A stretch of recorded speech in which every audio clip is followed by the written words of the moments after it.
ఇక వారేవయ్య కాంగ్రెస్ గవర్నమెంట్ వచ్చినాక ఇక మంత్రి కొండా సురేఖ మేడం ఒక పిలుపునిచ్చిందుల్లో ఇక మరి ఎంతకైనా ఇక పర్యాటక శాఖ మంత్రి ఆయే ఇక మొత్తం క్లీన్ అండ్ గ్రీన్ ఉంచుకోవాలని చెప్పి పిలుపునిస్తా ఉన్నది. ఇక ఈ ముచ్చట తెలిసిన వాళ్ళు ఏమంటున్నారంటే ఇక క్లీన్ అండ్ గ్రీన్ ఉంచుతాం మేడం గా కంపెనీ లేదో బంద్ చేస్తే కాదు ఆ ప్లాస్టిక్ కంపెనీలు అంటున్నారు. ఇక మరి ఏం మాట్లాడింది ఏం సంగతి ఒకసారి చూడుండులో.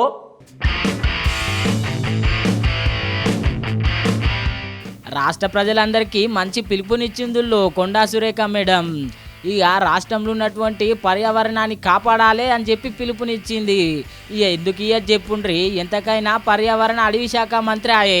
ఇక మరి ఏం చెప్తున్నదో ఒకసారి వినుండ్రి. అందరికీ నమస్కారం. పొల్యూషన్ కాకుండా ఉండాలి, ఎన్విరాన్మెంట్ బాగా ఉండాలి. ఎన్విరాన్మెంట్ బాగున్నప్పుడే మనం కూడా ఆరోగ్యంగా ఉంటాము. కాబట్టి ఒక ఎన్విరాన్మెంట్ మినిస్టర్గా నేను ఒకటే మీకు సందేశం ఇవ్వాలనుకుంటా ఉన్నాను. ఇటువంటి ప్లాస్టిక్ బాటిల్స్ దయచేసి యూజ్ చేయకండి. దీనివల్ల పర్యావరణంలో పరిరక్షణకు ప్రాబ్లం అవుతుంది. విన్నారు కదా, ప్లాస్టిక్ బాటిళ్ళు ప్లాస్టిక్ కవర్లు వాడొద్దంట. ఇక వాడితే పర్యావరణం మొత్తం ఖరాబ్ అవుతుంది. ఇక నీళ్ళు కూడా కలుషితం అవుతుంది.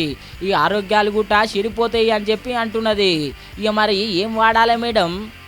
మనం ఆరోగ్యంగా ఉండాలి, మన పిల్లల ఆరోగ్యంగా ఉండాలి, మన భవిత ఆరోగ్యంగా ఉండాలి అంటే తప్పనిసరిగా ప్లాస్టిక్ను నిర్మూలించాల్సిన బాధ్యత మనందరి మీద ఉంది. ప్రజలు ఇలాంటి సింగిల్ యూజ్ ప్లాస్టిక్ను వాడకుండా పర్యావరణ పరిరక్షణ కోసం మీరందరూ కూడా సహకరించాలని కాబట్టి దయచేసి ఎవరు కూడా ప్లాస్టిక్ బాటిల్స్ యూజ్ చేయకండి.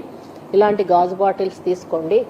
అవసరమైతే గాజు గ్లాసులలో ఇలా పోసుకోండి.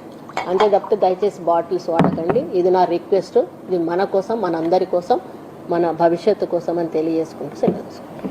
అయినా మనం పుట్టినప్పటి సంది చూస్తున్నాముల్లో ప్రతి గవర్నమెంట్ ప్లాస్టిక్ వాడొద్దని చెప్పుడే కానీ అయినా ఈ ప్లాస్టిక్ కంపెనీలు తయారు చేసే కంపెనీ బంద్ పెట్టింది లేదు.